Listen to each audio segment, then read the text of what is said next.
the King and Doc on Saturday night. What the fuck is up, baby? This is where we should have been from the beginning. My man Hulie, what's going on? How you doing, baby? Man, dude, I'm happy. We're not doing this shit on Tuesday. I'm so tired of being tired on a Wednesday. We are doing this Saturday night, bro. Where this podcast is supposed to be late night Saturday night. This is what we're supposed to be doing. This should have been everything from the beginning. We should have gone back in time and told Lorne Michaels and Dick Ebersol to go fuck themselves because they cannot possibly rise up to what we're going to do on Saturday. And that's what we should have done. But since we didn't, we'll just have to kill them anyway from today. My man, how have you been? We've been out a couple weeks. Now how is life in Hulieville? Oh, what's up? First off, shout out to the Treehouse Bandit, man. You know what I'm saying? That's our day one. Yeah, that's our dog right there. Listen, I've never seen that many exclamation points in my life, even when I'm driving and I'm on voice text and it just starts cussing me the fuck out whenever I'm talking. I've never seen that many exclamations. I know. I don't know what that was about, but shout out to the homie Key. He's in the building. What's up? What's up? Appreciate you. You know what I'm saying? She said she was going to check in with us, before. So I appreciate her checking in.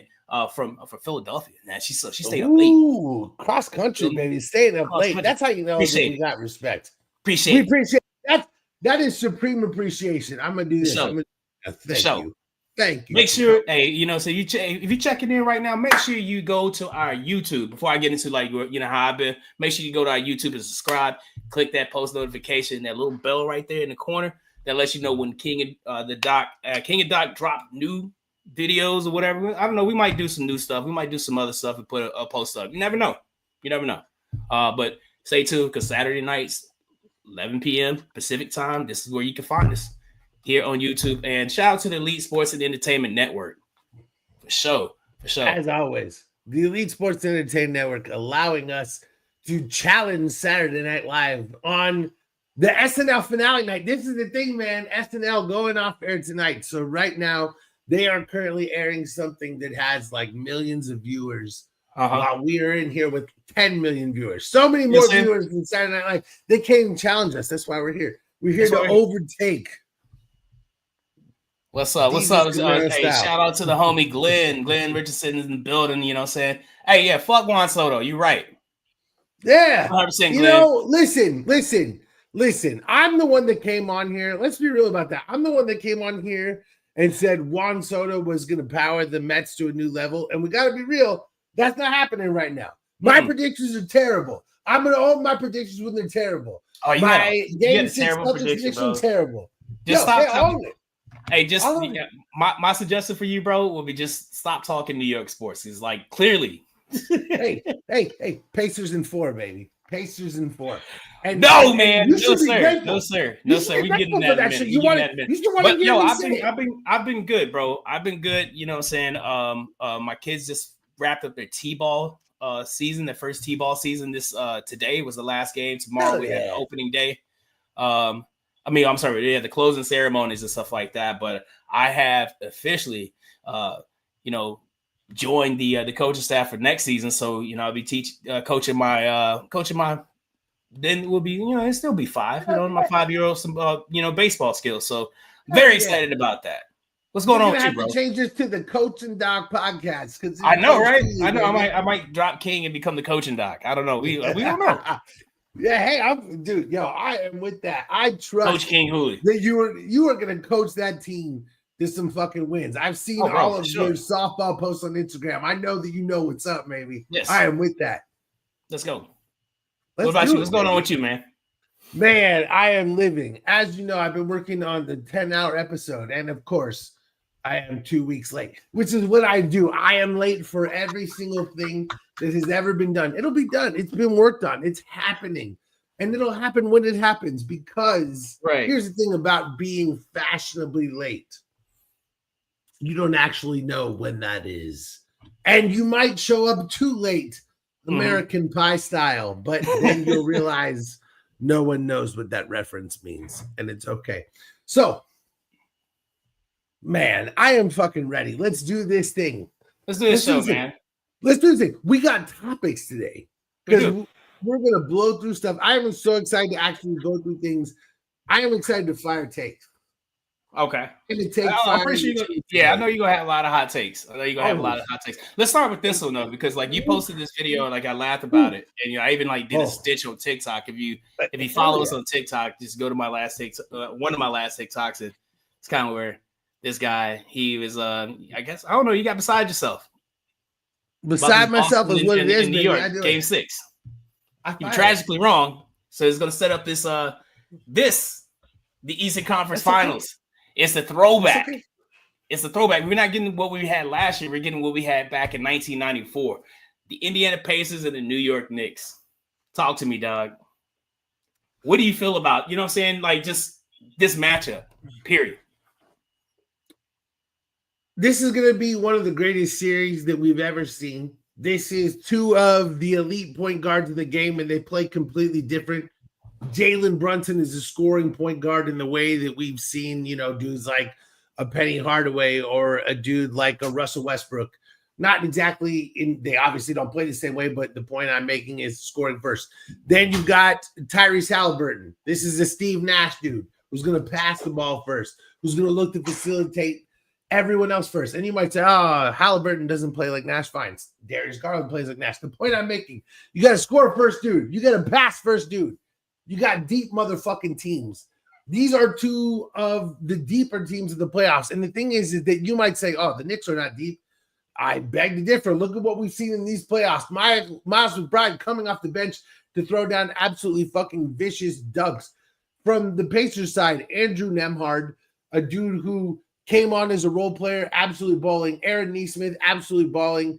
Obi Toppin, maybe not what we expected, but these are the bench dudes for the Pacers.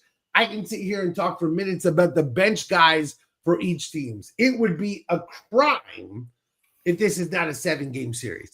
This is what we beg for in 7-game series. You've got Tyrese Halliburton running pass the ball all the fuck over the place with Pascal Siakam and Miles Turner operating off them. We're going to do every single thing we can to play 5-out offense, to run, to wear the Knicks down in 7 games. And the Knicks are saying, hey, what's up? We're trying to bring this thing back to Pat Riley, and we're going to beat the shit out of you in 7 games, which is hilarious. Karl Towns is the center for the Knicks. This is not a dude known for beating the shit out of people, and yet with Mikal Bridges, with OG Anunoby, this is vicious. This is brutal. This is 7 games of nerd-ass basketball, and I want every single goddamn moment of it. Yes. I'm really excited about this, bro. Like I said, like nostalgia, bro. I remember the 94 series. I remember that 94 series. So many classic moments, and I would like to see some of those moments created, like the choke thing. I would love to see Tyrese Halliburton. As much as I'm pulling for the Knicks. I'm going for the Knicks in this. I'm not going to let you know I'm going for the Knicks in this. But I would love to see Tyrese Halliburton hold the choke sign up to Spike Lee. Dude, we need to see all of this shit. And I want Reggie Miller out there. I want Reggie Miller and Spike Lee in a fist fight. That's the only way that this can go appropriately.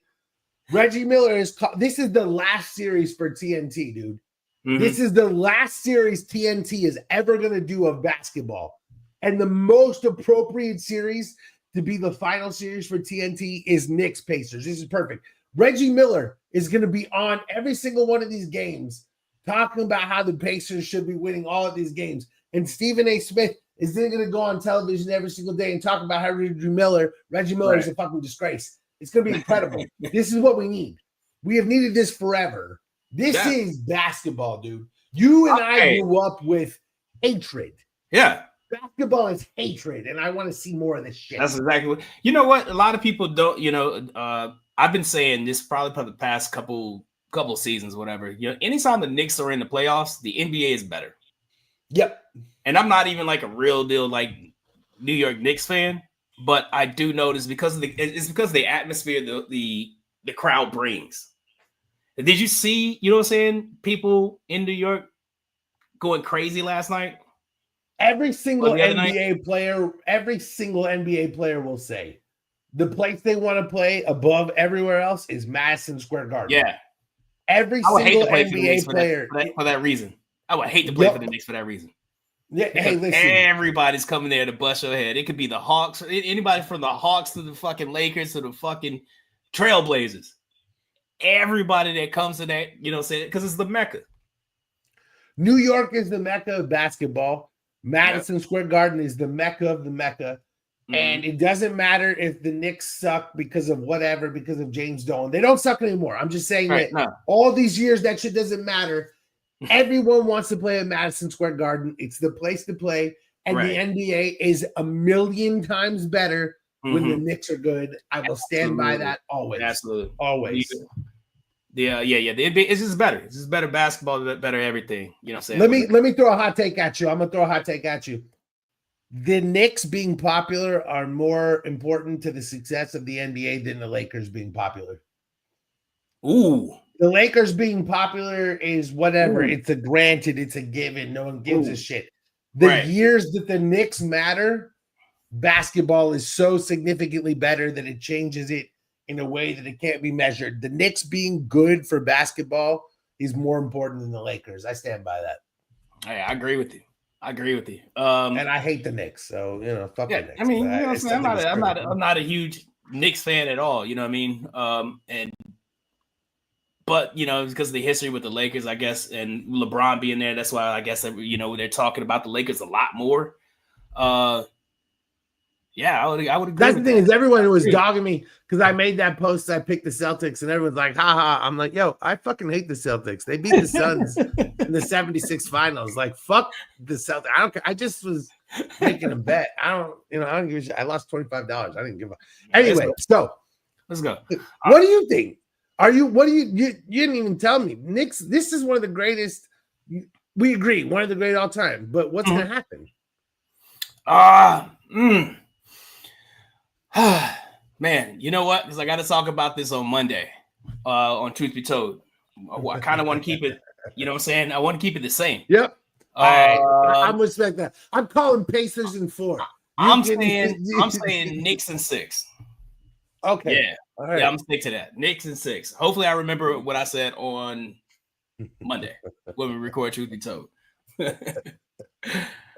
some other stuff happening in the world today, man. Or this week, some sad news. Very sad news. I guess depending on who you ask. Chris Brown. You fucking had me thinking I forgot the topic that we were talking about. It is sad news. Because I've seen a lot of people upset because Chris Brown got arrested. It's sad news to some people. I was like, what did I forget? Did something happen? It's sad news, yo. Like, you know what I mean? Chris Brown fans especially. I mean, what, yo? It's sad for Rihanna because she has to get her lawyer to file. Look at this dude committing crimes that are exactly like the crimes I told y'all he committed. Like, what are we talking about? Well, you got in the fight, right? Yo, what are we doing here? We're trying to free Breezy from UK courts. Are we for real? Yeah, like didn't he get? It was like a club fight, right? I don't understand exactly what happened, why he got into it. He was arrested off of something that happened in 2023, and it was he got into a fight with some. It's like, yo, listen, maybe stop throwing hands with people. Like listen. You've proven that you could beat up women or whatever it is that you wanted to prove. I don't know what the point is. Like, is there going to be someone that Chris Brown could punch that we're going to be like, oh, man, that dude deserved it? Aside from a Nazi, right? If Chris Brown punches a Nazi. You said aside from the Nazi because I was going to throw Kanye out there. I said a Nazi. I just said it. Yeah, Nazi, I mean, like I said, I was going, but you said not aside from a Nazi. So let me think. Yeah. So if Chris Brown punches a Nazi, I'm like, hell yeah. But aside from that, what are we even doing with this fucking guy? Why is this? I know he can punch Christian Bale. He can punch Christian Bale. Christian Bale, or wait, no. I'd rather watch him punch Chris Nolan, but oh, that's a good one. Key says Agent Orange, but we said no Nazis. I mean, we said no aside from a Nazi. I saw people like, oh man, I can't believe Chris Brown. What the fuck do you mean you can't believe Chris Brown? What are you talking about? How many people does the dude have to punch for you to believe that he punches people? Like, what the fuck are we talking about? It's like you don't believe Russell Crowe. It's not surprising. Like if this was a different type of arrest, like okay, this is assault. All right, okay, we know Chris Brown likes to throw hands. We seen him. Did he challenge somebody on social media, like Soldier Boy, something like that? Like, that was one of my favorite things. I'm so sad that never happened because you remember what I remember. Soldier Boy. 86 He posted the video of him. He posted working out. Hey, Chris, man, this soldier, call me back. Punch Rudy Gobert, Mr. COVID hands. Dude started COVID. Oh man. Oh, listen. I just want to watch Chris Brown walk around throwing hands until he wants to throw hands at women. He wants to throw hands at strangers. Let's choose someone who is actually able to throw hands with you, brother, and then let's see how this goes. Because this dude wants to punch every single random fucking person. Let's get Jake Paul in the ring. Jake Paul and Chris Brown is a fight I want to see because no matter who wins, America wins because I hate both of those motherfucking people. And then maybe, just maybe, you know how there's that cartoon meme where two dudes are punching each other and they both knock each other the fuck out? Maybe Jake Paul and Chris Brown could just, do that. Hit each other. Knock each other out like on Netflix. Yeah, knock each other out. Without watching Mike Tyson's ass, right? Yo, as long as Netflix understands we might need to actually watch the fight, without it being, streamed like a 56K modem. I think that was Netflix's first live event. No, they did the fucking Christmas Day football games, which were also terrible. So Netflix has proven that they have the ability. They're getting better though, man. They've been producing Monday Night Raw live. Okay, so I haven't watched that. That's getting better. So I haven't watched Raw, so that's been good. So it's getting better. It's getting better. It's getting better. They're trying. They're trying. Hey, did you hear about the what happened in New Orleans? It depends on which thing you're talking about, Norman. 10 the 10 guys who escaped the city jail, and they left a nice little note. Too easy. They spelled too wrong. I mean, listen, my biggest problem wrong too. Yeah, I mean, my biggest problem here is that anytime we do a security audit, you don't leave the answers for the people who are being judged. Oh no! So what these guys did right here is they left the answer, and that's cheating, and that's wrong. And I believe they should suffer $100 fine for cheating. The prison break, I'm completely fine with. The cheating, though, you don't cheat tests. That's some Chat GPT stuff. I don't believe in that. But the prison break, I'm fine with. That's crazy, man. Too easy. Okay, too easy. I heard they called once. Said I need them to catch the other 9 because I'll be in New Orleans in about a month. So 2 years ago, a dude broke out of a prison he basically bent himself over backwards and scaled up a wall and went over a fence. These guys breaking out of prison are incredible athletes. Mm-hmm. And I don't understand why they don't have NFL contracts today. If you could climb yourself up a wall, or if you could fit through that hole, you're trying to tell me that look at that hole on the screen right there. That is the kind of hole that I see on the field when the dude is returning a touchdown. Yeah. Maybe these guys are prisoners, but you find the guy with the smallest rap sheet and you give that dude a tryout because he might be the next Darren Sproles. I mean, did they do that on a lot to drink today. There was a movie, The Replacements. When one of those guys fresh out of prison from The Replacements. He played free safety or some shit. He was knocking motherfuckers' heads off. Yeah, dude. Well, there's The Replacements and there's The Longest Yard. The Replacements being where they had the replacement players Yeah, when yeah. the dudes went on strike and the longest yard, What the movie dudes was were in better? prison. Longest Yard or The Replacements?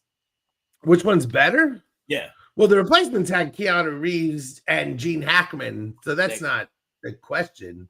Right. But if you were going to go ahead and say, well, let's take a look at The Longest Yard that featured, Burt Reynolds from the 70s, then, I mean, but still, dude, it's Keanu fucking Reeves, dog. Keanu Reeves and Gene Hackman versus Adam Sandler or Burt Reynolds. What are we doing here?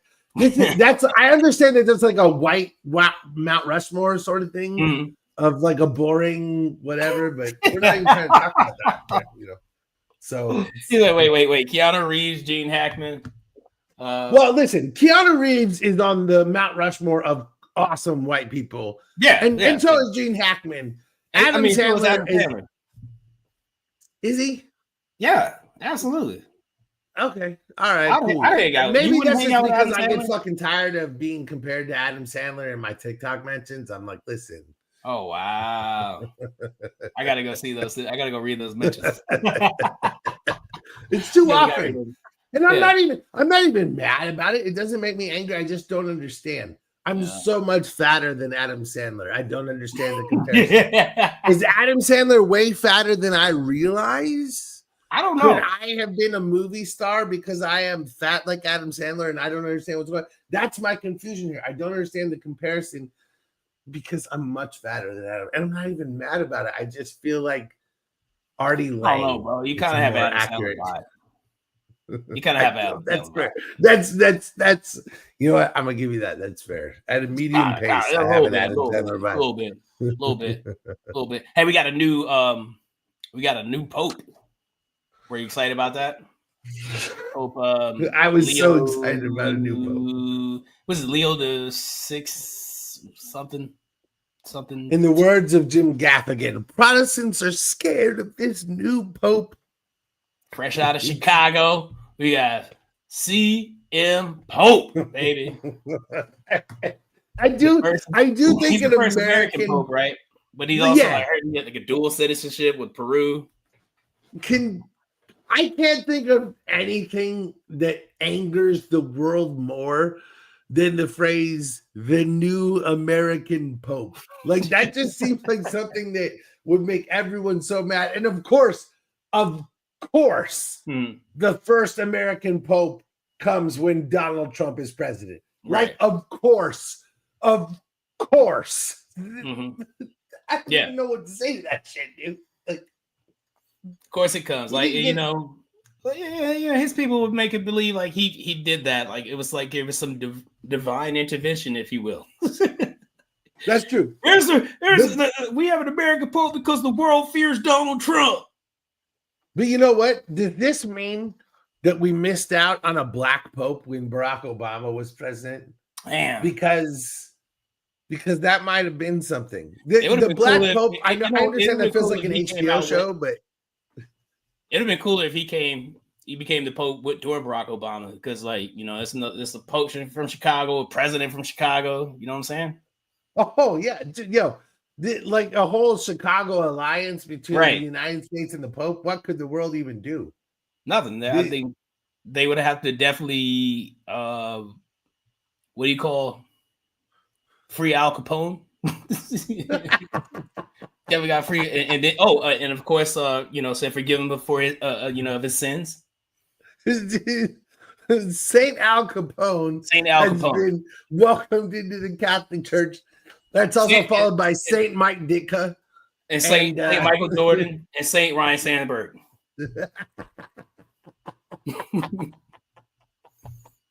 This week on Chicago Pope. Yo,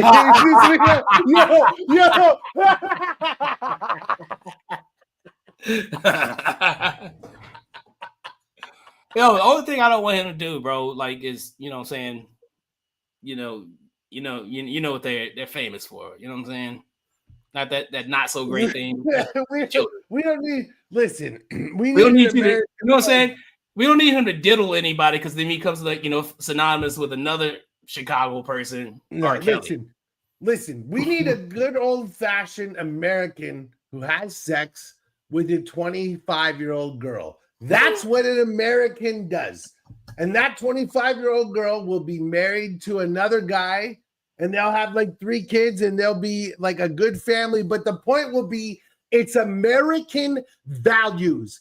The American Pope has sex with an American woman who is married to someone else. That's United States values. Okay. We're trying to, I'm just Clearly trying to get us canceled. Listen, clearly. But listen, if you went to the news, you turn on CNN and you're like, there's a sex scandal with the Pope, and you're like, oh my God. And they're like a 25-year-old woman. You're like, all right, very nice. Very nice, you. I'm just saying, the Pope banging an age-appropriate woman, and by the way, a woman in her 20s, age-appropriate for the Catholic Church. Let's just be honest. I'm with that, and I believe that this guy is like the kind of dude who's gonna marry like a Cubs fan from Instagram. I think it's gonna be a lot better. So I think any White Sox fan. I heard he was a White Sox fan. I don't know. He's from the South. That's worse for some reason. I don't know why, but he might be a black Pope. He's from the South Side of Chicago too. So, well, we might have our first black Pope. I don't know. We might. Possible. I really feel like Black Pope is something that Aaron McGruder needs to get on like right now. That really feels like an Aaron McGruder thing from bro. Yeah. That sounds like a Adult Swim show. This week on Black Pope. I mean, he did Black Jesus. I think Black Jesus. Pope is. I feel like Black Pope is mild compared to. I think it would be like I mean, within the same scope, a little spinoff. By the way, if you ever are having a bad day and you want to laugh at something that you will not even sort of think of, go watch Black Jesus on YouTube. No, it's hilarious. It's hilarious. It's one of the funniest fucking things ever. It's hilarious. Black Jesus on was some of like the best stuff ever. Back, you know what I'm saying? Back in that show's heyday. Oh, and man. It's such I had a lot of things going on in my life, but that show made made my day end on a happier note because every episode was fucking funny. Black Jesus is legendary. It is extremely true. Extremely true. Hey, Justin Bieber sold his catalog. Good. I think it was like $250 million. Good. And he's on the verge of financial collapse. Also good. I have no clue what's going on with him. And honestly, this is rich people problems, and rich people having problems could care less about. I really, really hope he takes that $250 million and buys crack with it and puts that crack into his veins. And then I don't ever have to hear this motherfucker play music again. I hate this dude, and I hate his wife, and I hate all of them. He had a baby. All right, cool. I mean, so this guy's a father. Never mind. I really appreciate this dude as a father, and I hope that good things occur for him in life. All the good things happen to him and no one but him. Hope he gets better. Praise Jesus for this man. That's a real quick turn. I'm not going to talk anymore. And a Black Pope. Oh man. Back to the Black Pope. Yeah. Black Pope. That's a funny show, bro. That's gonna be a funny show. Maybe we should do that. Let's write Black Pope. Listen, I'm 100% on board. I think that's one of the most how is that not a concept that anyone has broached at any point? There's so many angles that you could approach from that. I think we do. And here's the best part is if anyone approaches that from now, this is posted on YouTube. And but I think with Black Pope, I think he should be like solving mysteries, almost like a quantum leap, like not what you would think Black Pope would be. Oh my God, that's so genius. Yes. The Black Pope is a PI from Chicago. There we go. Somehow he has become Pope, and it should be Idris Elba, despite the fact that he's British. That doesn't matter. I don't know if he's gonna be in our budget. We probably have to do me. Okay, Anthony Mackie is the Black Pope from Might as well Chicago. be saying yes to everything. Well, you know, hey, listen, to be fair, he's got that Marvel money now. So, you know what? Hey, you know, we may not even, we can't even afford either of these. All right. Brandon T. Jackson, who played the son of Axel Foley on the reboot of Beverly Hills Cop. Still haven't seen that part. Yes, that's a perfect Black Pope. It's a Black Pope. It's a perfect Black Pope. Brandon T. That's Jackson how we get Eddie Black Murphy. Pope. Eddie Murphy is the uncle of the Black Pope, and he's nah, man. We had to get somebody good as the uncle of the Black Pope. Who's a great uncle for the Black Pope? Be a great uncle. Who's a good uncle for the Black Pope? There's a Cedric the Entertainer. He ain't doing shit these days. Woo, yeah. No, hey, listen, that's the uncle of the Black Pope. You're right. Nah. Listen, when you're right, you're right. Yeah, we can't afford Will Smith, bro. We can't afford. We can't afford Will Smith, bro. I think we can get Cedric the Entertainer and Brandon T. Jackson for sure. Yo, listen. Now that's a show right there, and you just have to figure out like what is the significant event in this first season that puts the Black Pope on his heels. You know what I'm saying? It's like, and I think it would have to be something like he finds a pope from like the 20s had like a KKK robe. And he's like, oh my God, I have to destroy the entire history of being a pope. You know what I'm saying? Like, but that would be like what, you know what I'm saying? Like, I get you. Yeah. There has to be some type of internal plot that, you know, goes of course like the whole first season. Yeah, I get it. It has to destroy the entire papacy because the Black Pope. Listen, the Black Pope is not elected by white smoke. I'm not hearing that shit. So you're not even gonna try to tell me.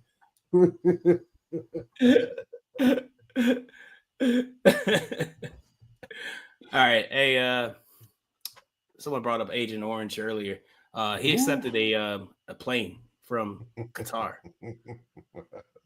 And people like, you know, saying people going crazy because, like, you know, he says some contradictory stuff. Like, you know, I've seen a post where there's two speeches of him first condemning accepting anything from these people to him. Like, yeah, it's cool, but you know what? They're not giving it to me. They're giving it to the Department of Defense, and I'm just going to use it.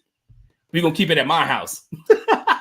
My opinion of this situation is that Donald Trump should be allowed to accept this plane and fly this plane with no sweeps or any sort of security of any kind. I believe that Donald Trump should be allowed to accept this plane and fly this plane because I see no possible situation in which the Qatari royal family might hand a plane over to the United States and have negative intentions. No, sirree, not me. I don't see a single situation in which that could occur. And I believe Donald Trump should be allowed to fly this plane.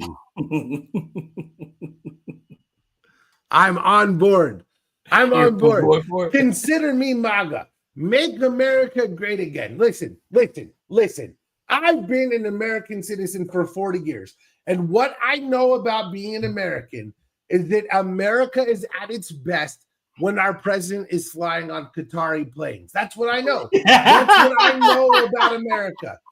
And so I 100% support our president, who is a great man, who has never done anything wrong to anyone. He 100% should listen. If the Saudis want to give him a plane, I support it. If the Iraqis, the Iranians, the Palestinians, the Qataris, whoever want to give Donald Trump a plane, I support it because Donald Trump is a genius, and there's no way he could ever fly on a plane that wasn't secure. He's the greatest genius in the history of the world. I want him to fly on any plane that he wants. You know, if the plane has whatever plane he wants. It's an Air Force One plane from World War One, you know? Ladies and gentlemen, welcome to Sarcasm 101 with your instructor, the Blunt Doctor. I'm going to hell. No, I don't think so, man. I don't know. I'm not gonna say you are. I'm not the Lord. Can't make those decisions. You're not the Lord. You're not J.K. Rowling. Yeah. You're not not the Lord. I do know one thing though. I think Colonel Harlan Sanders is a liar.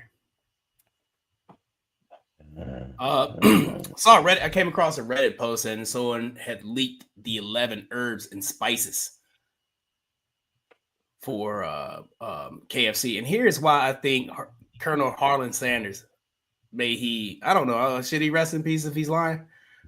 Is a liar. One, he didn't come up with these damn these spices because we know white people only use 2, salt and pepper. There's like 9 other ones. You know what I'm saying? It's like 9 other herbs and spices. Listen. We know white people use 2. Yeah. There's 9 more. This is a crime. He was a black man passing his white. So Colonel Harlan Sanders is either, you know what I'm saying? White people don't use seasoning. It's documented. You feel me? It's documented. Everyone says it. You know what I'm saying? It's become a stereotype. And you know, we know stereotypes. Some stereotypes are rooted in the truth. That's what they say, right? But come on. Do you believe that Colonel Sanders go through this list. Had the requisite makeup necessary? Salt, thyme, basil, oregano, celery salt, black pepper, dried mustard, paprika. When have you seen white people use paprika ever? Garlic salt. Come on now. Ground ginger, which is like, that's a surprise. And then, white pepper. The only thing that didn't surprise me on this list is white pepper. That doesn't.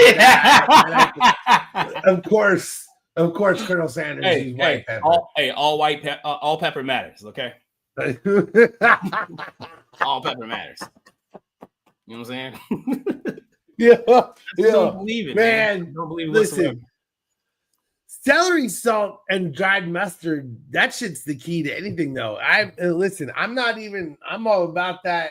I don't know what this dude's deal was. I think theft before I think that he had the makeup to, the passing thing. I mean, he did wear a bow tie. No, it was. He could have been. I don't know. Low key, it's like, before I realized that was I'll tell you a secret. That little tie they had for his like the like his face. Oh, it's a bolo, huh? Yeah, it's a bolo. I guess it would be considered a bolo or whatever, right? But I swear I thought it was just like it was a stick figure with this big ass head. It looks like a stick figure to me. It does though. That's right. That's like a fair. Do you remember when they had like Norm Macdonald and all those dudes play the Colonel for like a week? Yeah, like they had a bunch of different comedians play the Colonel for a week. That's some. Let's be honest, like that's some white people shit to like hide what you've done. You're like, listen, watch this new white dude dance. He clearly wouldn't have stolen whatever. And listen, I'm not even. You know what? This brings up another point though, because you'll go. And people say, "Oh no, Korean fried chicken is the best fried chicken." But who taught Korean people to fry chicken?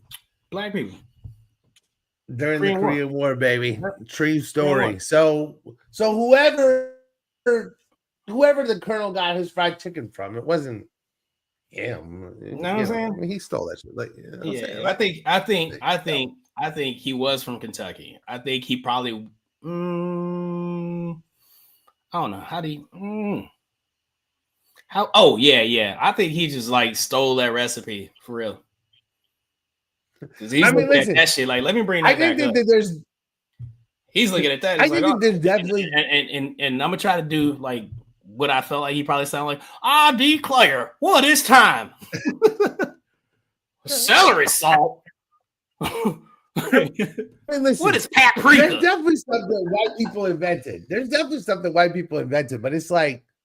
They didn't invent seasoning. I'm sorry, they don't. They didn't invent seasoning. Well, that's clam chowder. That's what I'm saying. It's like white people invented there's definitely dishes Like white people invented mayonnaise. White people invented sour cream. You know that like those things are white people. All of that shit, which I cannot stand, by the way. But you know, there are definitely things that white people invented, but they're all extremely like mild bullshit. I don't know. Like I can't. I would never forget this time. Right. I worked. This is probably like 10 years ago. I worked in a restaurant in Daphne, Alabama, and it was like a Cajun restaurant, right? So, being asked, "Is it spicy?" is very commonplace. You know what I'm saying? But we served gumbo at this place, right? And the gumbo wasn't that spicy. You know, to me, no, it wasn't. You know what I'm saying? But a lot of people thought it was. A lot of people was. But I will never forget. This lady was like, "Oh my god, what kind of peppers did you use in this?" I was like, bell peppers." Oh my! Like this is it's just so funny because my mother like took me to get Indian food for the first time one time, and I was like, oh, I don't know. And we got vindaloo, which is like this crazy hot curry. No, I was like, food, man. Yeah, I was like, this is the best fucking thing I've ever tasted in my life. And that's when I realized like how much I love Indian food. And it's like, you really do like, I can't, you know, like, listen, we all feel how we feel about whatever, but the whole white people taco night thing is true. And it's like there are things white people do well. Listen, you want a really good steak? Go find yourself a middle-aged white dad who has piece of shit politics. That motherfucker will cook you a good steak. Oh yeah, mean one. Yeah, his politics are garbage. Right, but his steak is mid-rare. That mid-rare is perfect. It's all. But that there's no spices. There's no, you know, and that's real talk. It just is what it is. White people don't eat spicy food. This shit is true. It's embarrassing to me. What I get. Don't be embarrassed, bro. It's difficult for me. Palate, homie. It's okay. I'm Greek, man. I'm only half white, so I'm like I'm used to actual food here. Like I need some spices. Like you're not trying to, you know. Hey, and then a bunch of other people show up and they're like, "Did you just fucking call yourself half white?" And I'm like, "Oh, it's for the joke. Don't worry. I swear, I'm just kidding." So hilarious. Yo, I would say, you know, with this being our first Saturday show and going up against Saturday Night Live, the West Coast release, the finale, or broadcast or whatever, is the finale. I would dare say Saturday Night Live has also been an inspiration for both of us, right? You know, we grew up watching it. We're both good, big fans of it, and in honor of that, this is where we get to like the good part of our show, the top 10. It's always controversial. It's always, you know, what you don't expect, right?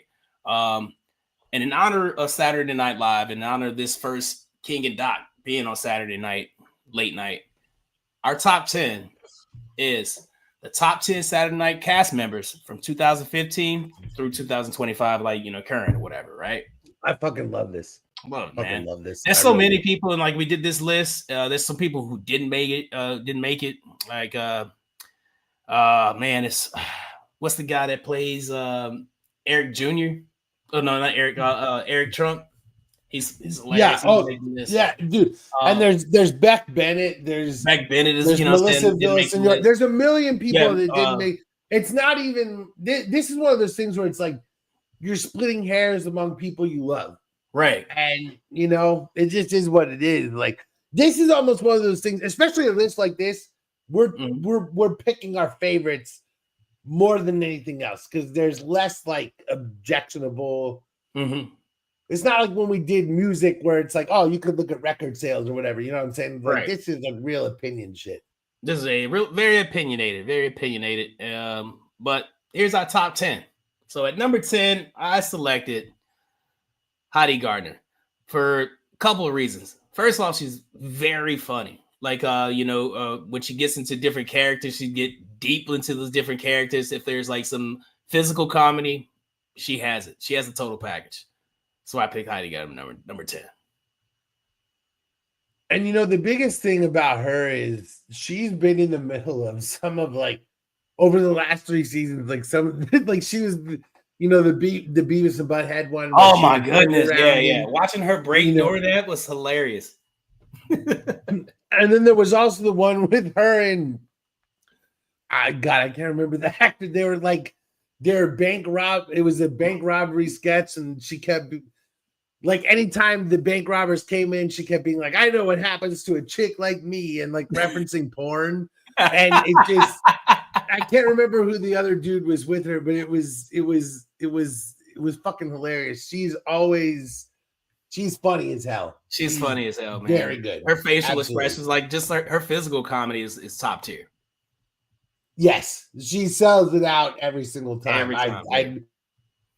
Every time I see her in the skit, I'm like, all right, let's do this thing. Right on. Okay, what you got? Number 9.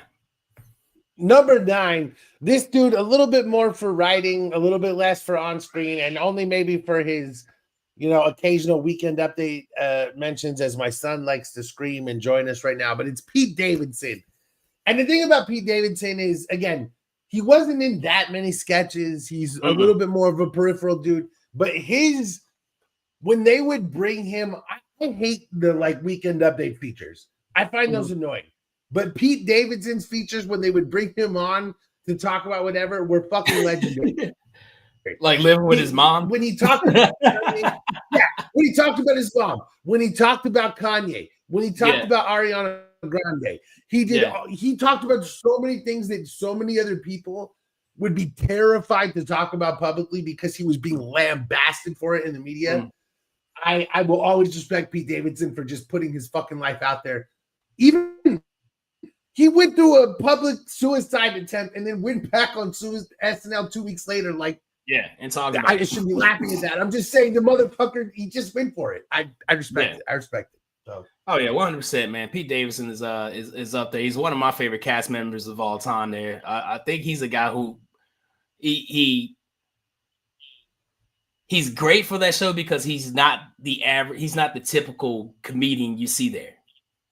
Exactly. You know what I'm saying? Does that make any sense? I don't. His sketches are okay. His writing is great. You could tell you could tell when Pete Davidson wrote the sketch. Yes, it stands out. The level of absurdity involved, and that's what I loved about him is just the kind of oh my fucking god, here we go again. That's what always worked for me about him. Yeah, the mumble raps sketch with Timothy. Oh my god, it's one of my favorite sketches of all time. It's hilarious because it's so spot on. Spot on. Him and Chalamet literally that, and also when Rami Malek came on and they did the Mr. Robot parody with the two basically playing each other, those two were so fucking great. Yeah. Oh yeah, so good. Oh yeah, dope. All right, number 8. He's kind of a newer cast member. He's been I would say 2 or 3 years, but he's left his mark already. Bowen Yang, man, that dude is fucking phenomenal. He's fucking hilarious. What I like about him is he's he's openly gay and he's not afraid of what anyone says about that. He's he's being himself, with it. So I can completely respect that. And the thing for me is his George Santos impression was phenomenal. And then when they made him as JD Vance this year, he's so fucking funny. The way he stares into the camera with its death, it's the funniest fucking JD Vance impression I've ever seen. Bowen Yang for me, I felt like in the beginning when they put him on the weekend update things, it felt forced to me. He took time to find his footing, and now to me, he's one of the funniest people because everything he does now, it's the way that he breaks the fourth wall and stares into the camera. Yeah, oh my goodness.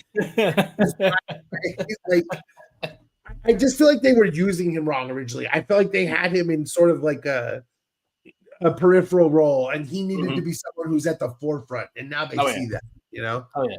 He's funny as shit, dude. He's funny as shit, bro. Hell yeah, he's funny as fuck. Number 7. So this one's for me, and this is someone who hasn't been around for the last few years, but 2015 she was on 2012 to 2022. So 7 years in this era still counts, and that's Cecily Strong. The only thing that was, her time as a Weekend Update host didn't go as well, but all of her Weekend Update features where she's the girl that you didn't want to talk to at the party, or like she has done so many fucking things. Yes. She is the best. She's one of the great bit players on SNL of all time. And I don't mean that as an insult. What I mean that is she's one of the people who you can plug into literally anything and she will be fucking funny. There are people on SNL who need a specific platform for things to work for them in a specific way. And Cecily Strong is not one of those people. She can literally go into anything and be funny. And it bums me out that, like, I think she should be in more things. Like, to me, she's hilarious. But I think that her greatest strength of SNL is that she's like a Carmelo Anthony USA ball role player. You put her into anything and she excels. So I'm with that. Yeah, for sure. Number six, Mikey Day. I've followed this guy for over 20 years now, man. I remember when he was on Nick Cannon's Wildin' Out in the earlier seasons. Oh shit. I didn't even know that, dude. Yeah, he was so funny there. So like when I saw that SNL picked him up, made complete sense. Mikey Day, definitely one of the prominent cast members. He's hella funny. He's been doing this dumb long. It's been funny for that long. He stayed the same. I think he's a fucking vampire because he looks the exact same. Since he did from his time in Wildin' Out. Him and Kenan Thompson, man, they check their blood. You know what I mean? Do we see them during the day? You know what I mean? They're going to are there mirrors around and getting those blood transplants? I know, but Mikey Day, man, hilarious dude. His sketches are funny. He's even like became he's even getting better as a writer. His stuff, and he's got so many. He was in that Beavis and Butthead sketch, so we talked about. Yes, he played.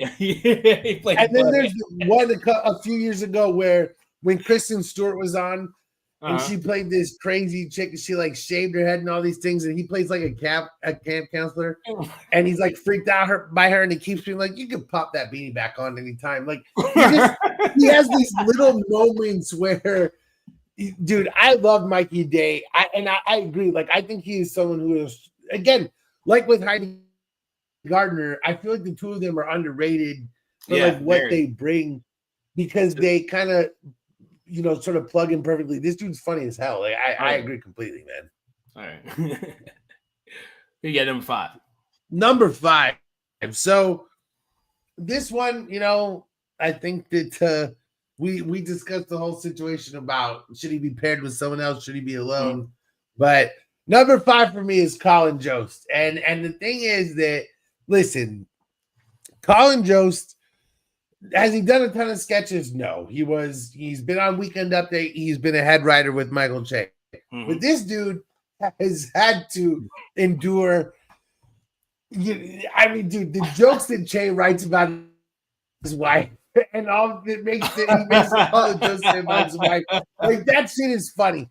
And the other thing about Jost is you and me love the scene here gag. Yeah. And Colin Jost is the dude who really he uses that more than anyone. He brought that, and I don't think that he necessarily created that, but I'm just saying like he made that a fucking thing. Yeah. It's a stable thing, right? He owns that in the way that Steve Carell owns That's What She Said. Sort of, you know what I'm saying? Right. Like, and I love that gag in the same way that you love that gag. And so I just always think of Colin Jost because, dude, we can sit here and go. I want to say it was like Kevin Nealon when Kevin Nealon was hosting a Weekend Update. I want to say he did it a lot, but like Colin Jost. Oh yeah, dude, it's it's been done many times, but Colin, he's perfected it like every week. His scene here gags are stupid funny. The shit he comes up with. I love his. I also think that he, I'll just be completely honest. I think that as a dude like Colin Jost, you've got to understand where you are as a white man in terms of joke writing hierarchy. And I don't think that he has ever like tried to stand in the way of Michael Che. And like maybe that's a stupid like oh, he didn't, whatever. But I'm just saying, like, I think that this dude has always understood, like, there are stories I don't understand that need to be told. And I always appreciated that about him, that he's like, I'm going to step aside and let other people do things. I appreciate white people who don't need to be the center of the attention, which I guess is a funny thing to say about a dude hosting Weekend Update. But I'm just saying, I have always felt like he never needed to be, when there was a story that needed to be told by someone better than him to do it, he never fought to do it, and I appreciated that. So no, right on. I appreciate white people who understand when to step the fuck aside, because it's a good lesson for the rest of us, dude. It just honestly is. Know when to be quiet. Like, hey man, this ain't your fight, so just sit back. Let's sit back. All right, number 4. She's new. She hasn't been around like saying like a couple seasons. But Ego Nwodum, I guess that's how we pronounce her last name. But wonderfully hilarious, brilliant Nigerian comedian added to the scene. I like her because she brings such a certain fire that I feel only Black women can bring. A certain spark, you know what I'm saying, and like her sketches kind of it brings that edge to it, and I love it, man. And like there's so much energy in it, and I just think she's hella funny. She's hella funny, and and it's just true that I don't think that SNL has done a great job of platforming Black women over the years. And I'm not the person that needs to make this argument, but I'm just saying the more sketches I see her in, the more I fucking laugh, and that's a good thing. And there's the sketch with, because listen, Shane Gillis is a douchebag and I hate him, but they had him on and they did things, and the sketch with her and him where they're going back and forth with the news articles, like determining which is the black and white, like that shit is hilarious. It is. Like it's there are certain things that SNL does do a good job of. And I honestly think that like racial jokes is one of those things, like they managed to hit that, and people like her and someone who is coming up, I'm not going to say, tackle those things in ways that people like me can't understand. And it's hilarious to see it. And you're like, oh shit. Okay. Because it's comedy and a learning experience at the same time. It's like Blackish, like that shit was the same way. So real, man. I got you. We got number 3. Number 3, a dude who, again, we talked about putting them together, but Michael J. Let's just go with it. Here's the thing about Jay, man. Again, Michael J is living my life, man. You want to be Michael J. Listen, dude, I told you, he steps out tonight.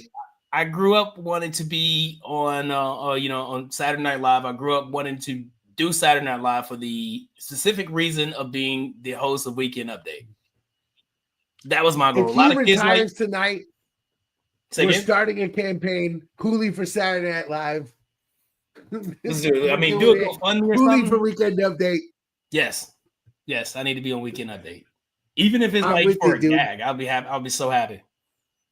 Even if I got a chance to go to, go to New York, like attend a taping, and I just want to sit behind the desk. Let me get a picture behind the desk. I would die happy. You just want to sneak your head in on the. Let me sit in on like one of the table reads. Let me sit in on, on any of that stuff, dude. I would die happy, man. Hashtag Hulie for Weekend Update. Let's go. Let's get it started. Let's get it started. That's the new thing that we're doing here. But the thing hashtag about Michael J, Weekend Update, baby. The thing about me for Michael J, man, him and Jost were, head writers at the same time. But the thing is, they were head writers from 17 to 22. And the thing is, during that time, obviously, as we know, Trump was president. And SNL was obviously as critical as it could be in a lot of ways, but they also tackled like a lot of race issues that white people couldn't understand. There's the very famous episode of SNL where Chris Rock and Dave Chappelle came on and it was like the election night episode, and they're talking about and they're like, oh, you think this can't happen, sort of thing. And so stuff like that, yeah, and stuff like that. That's the influence that Michael Che brought. Like I do think that, you know, white people do at times miss certain things. Mm-hmm. And a show like this that has been ingrained in the minds of white people for 50 years, having a black head writer who brings a perspective that those of us may not have seen, I think it matters. And I just think a lot of those jokes were a lot of Michael Che, and that's what I've read. So I just think it's mattered a lot. And I just also think that Michael Che is one of the funniest people that I've ever fucking heard. So for sure. Yeah. I love his you know, aside from the stand from Weekend Update or, you know, Saturday Night Live, his stand-ups are hilarious. You know? Yeah, his Netflix special was his one of my favorite jokes he ever did on his Netflix special is he was like, "You ever see a homeless guy with a dick so big that you get jealous?" You're like, "Man, I guess some people get all the luck." Like I just like, what the fuck? Just he's so fucking ridiculous. I love this dude. And the jokes he writes for when they do the joke swap, the jokes he writes for oh my goodness. The jokes he writes, those are jokes he writes with Colin are always, I mean, they're always, the one, and I'll just say one right now. The one that I have always laughed at is he said that he made Colin just say is Black Superman will be known as the Man of Steel. STEAL, and he makes Colin Jost say this shit, and then he comes back to like, "Whoa, man! Whoa, how dare you? Why? What kind of person are you, Colin?"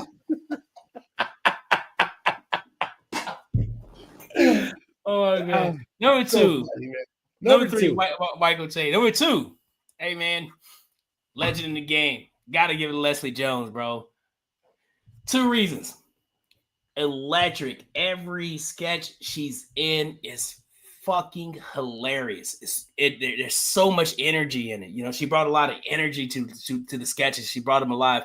And number 2, one of my favorite things to do, you know, to watch like on you know, live shows is people breaking, like, you know, saying people turning around and laugh or, you know, whatever. She didn't care. She would like laugh right in front of the camera. You know, she tried to keep it together, but she never really could quite do it. But when she would break, it would make the sketch even funnier. Just watching her facial expression, trying to keep it together. You know what I mean? So Leslie Jones is very underrated. You know what I'm saying? It's crazy hilarious. Crazy hilarious. I've always been a big fan of Leslie Jones.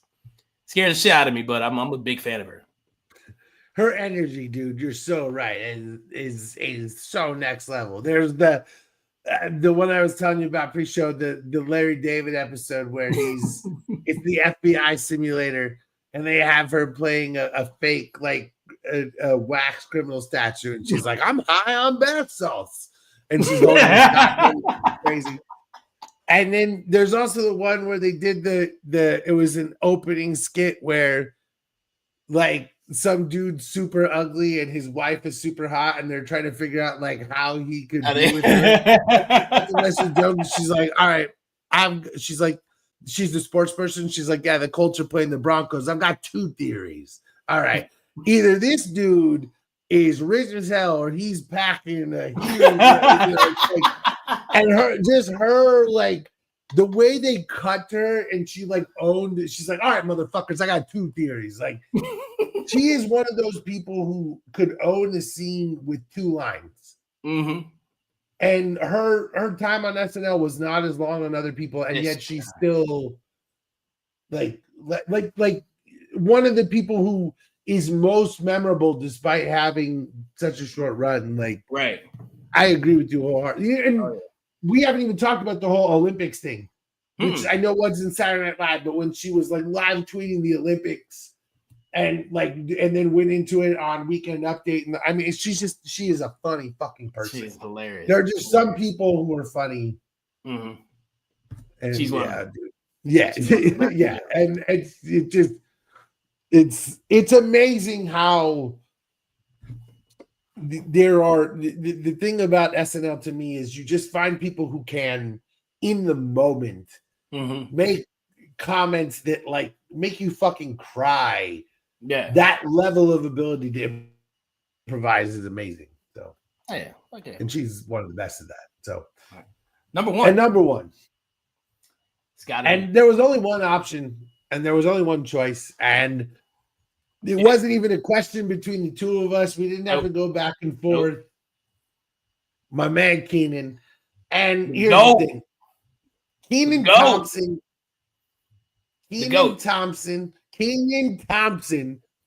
Since I was a little kid, from Keenan and Kel and all that, directly to Saturday Night Live. Since I was fucking 8 years old, Keenan Thompson has been at the center of comedy for me. Like legitimately, dude. Like live comedy, Saturday Night Live, late night comedy. Keenan Thompson has been at the center of it my entire fucking life, dude. Like literally all that Keenan and Kel SNL since I was a kid. It's been 30 goddamn years. I've been watching fucking Keenan Thompson. There was no question here. It's not. He's done everything on SNL. He's done game show hosts. He's done Bing Rames. He's done everything. Keenan he might be the best SNL. I want to say he's definitely like the longest tenured SNL cast member. I think, but there's not a lot. The only people that even come close to him would be like, maybe like Daryl Hammond. Daryl Hammond did a million different characters. Maybe, yeah. Maybe. There are a few people but that's the Daryl Hammond is the only dude who's in close in terms of longevity, and he played a ton of iconic characters. Maybe Phil Hartman. He died, so he didn't have longevity. But I'm just saying, like, Keenan is. I can't think of anybody who's been there quite as long as. How long has Keenan been there? 20 years. Over 10 years, right? 20. Dude, Keenan has been there for like 20 years. Since like 2001. Keenan has been there forever, man. I'm pretty sure that he is the longest tenured cast member at this point. Oh, shit. Because, Daryl Hammond was there like 25 years, like across a lot of different shit. Like, because he started when he was really young. I know he started like you said all that, and what I remember from like Mighty Ducks 2. Yeah, Mighty Ducks 2. Yeah. You're going even further back. I remember. I remember back then, but like if you talk about somebody who was like, it seems like he was born to play for this spot. It was definitely Keenan Thompson. We saw when he was younger. I think Keenan could have a late night show if he wanted one. I think he could be like, a Conan type dude who has like a really successful late night show if he wanted one. I don't think he's ever wanted to do that, but I think that he has that level of magnetism that he could be one of the great late night hosts, which no one has ever gone from being like a great SNL dude on camera to being a great late night host. No one has ever done that, and I think he could do that. Like his level of talent and magnetism is so much more than what we've seen. Jimmy Fallon. Keenan to me is my whole life, dude. Like, this dude is everything. Jimmy Fallon did an okay job with that. Transitioning from SNL to to that, but like you're right. What I mean? But I think I think Keenan's on that level. I think Keenan would definitely, be up there if he were to get into late night. No, you're not wrong. You're not wrong. Jimmy Fallon did that. You're right. But I'm just saying, like, Keenan is all. I've always kind of wondered, like, why he has never been considered for a late night position, because I honestly think he would actually do really well with that. He just seems very. I don't know. I don't know. Maybe I've watched him host a million skits on SNL. I don't know. Yeah, I think for sure he'll be 100% funny, but I think they need to give him like a sitcom recently. NBC give him a sitcom. I don't know what that I mean, I think it's called Keenan, but I don't know what I don't remember if it. I think it's like actually came out or something like that. You know what I mean? I don't know. It's a long ass time ago. But hey, the GOAT, Keenan Thompson, number 1, 100%. Yeah. I love Keenan, man. I understand. What you got going on, man? When's that? It was supposed to be done 2 weeks ago, but I'm late. But that's all good because I'm working on it, and it will get here very soon. And here's the thing: if you know, you know. Mm-hmm. It's based around something coming soon, and therefore it has to be done soon, one way or another. So it's coming. Right. It'll be there. So, and it'll be so legendary that it will get 3 listens. So it's gonna be next level. 3 listens, bro. That's 3 funny. listens. Yeah, maybe 4. Maybe 5 if I five pay max. for some listens in China. Yeah. So, you know. But yo, I got you, homie. I got you. What are we doing on Truth Be Told, baby? Oh, Monday live show. Monday at 5 p.m. Pacific. I guess it's 8 o'clock Eastern. Whatever. Truth Be Told Sports Podcast. We'll be jumping back into it. We talk, some basketball, of course. You know what I mean? We would know by then who Minnesota's gonna play, whether Denver or who the fuck is it? Denver or whoever else is playing, whoever they're playing was at Game 7. OKC. Man, Hollow Point made a good point. He DM'd me. He said the thing about Ant right now is that Ant is like fucking, he's like Dan, he's like Danos, like he ended LeBron, he ended Steph, he ended, you know what I'm saying? I was like, he collected all these Infinity Stones. He's like, he's the M boss right now. I was like, that's a good point, man. And then I saw the fucking Infinity Stone things on Instagram. I was like, oh my god, dude, that's actually a really good fucking point. And it's true, because Ant Edwards is killing it, and I'm very interested to see. Yeah, he has that child support Infinity Stone too. You don't forget about that one. That was bro. Yo, that's an Infinity Stone for the women that own his deadbeat ass in court, man. Listen, this motherfucker. How are you gonna Zion Williamson 3 different OnlyFans models and have all these? Listen, man, Ant Edwards. Oh, listen. That's Elon Musk, dude. Another episode, man. Let's get out of here, man. Hey, we appreciate you guys for checking in with us. He's a motherfucking baller, though, dude. He's a baller. I'm just saying. Hey, we appreciate you guys checking in with us. Don't forget to tune in next Saturday at 11 p.m. Pacific time. Thanks to the people who stayed up with us on the East Coast. I know it's dumb early over there. Maybe some of you just leaving the club.